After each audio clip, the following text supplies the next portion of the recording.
As an educator, it is important to me how my students spend their time. I want them to have time to spend with their families and their friends, time to participate in meaningful activities, and time to spend on their studies. I hear my students talking about what they're doing, and there's one name or one thing which is standing out more and more as students sign up, plug in, and log on.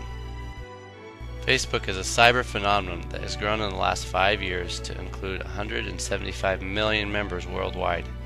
In the United States alone, Facebook is the third most visited site, only beaten by search engine giants Google and Yahoo. What started as a social network site for a few college kids has turned into a communication tool that people, regardless of age or race, are depending upon. To help explain this phenomenon, I've recruited the help of an average high school student to explain Facebook in her own words. I spend about an hour to an hour and a half on Facebook on the average day. Facebook is a way to communicate with my friends, especially the ones that don't live here, and a way kind of to express myself, share a little bit of my life, and see what's going on in my friends' lives. I probably have about 100 to 200 friends.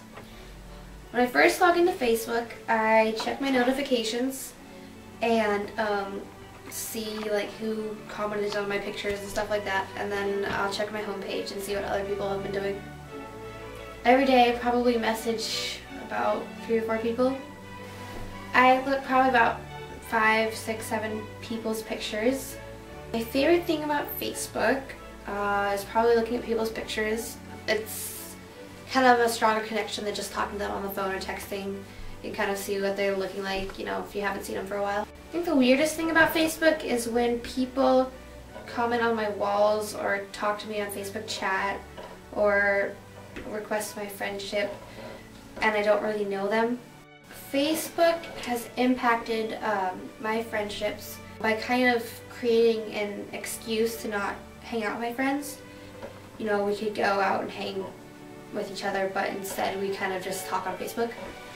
It's also an excuse to not do physical things. Facebook can be kind of a temptation. Rather than going for a run, I can sit at home and eat ice cream and get on Facebook. When I'm on Facebook, it feels good when people take the time to comment on my wall or on my picture.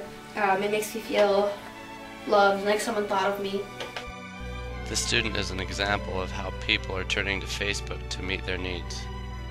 As educators, we must do 3 things. We must continue to educate ourselves on what impacts the lives of our students. We must educate our students about how to act responsibly, and we must be able to give guidance to our students in this ever-changing world. Technology may be expanding at an exponential rate, but one thing will never change. Students need adults.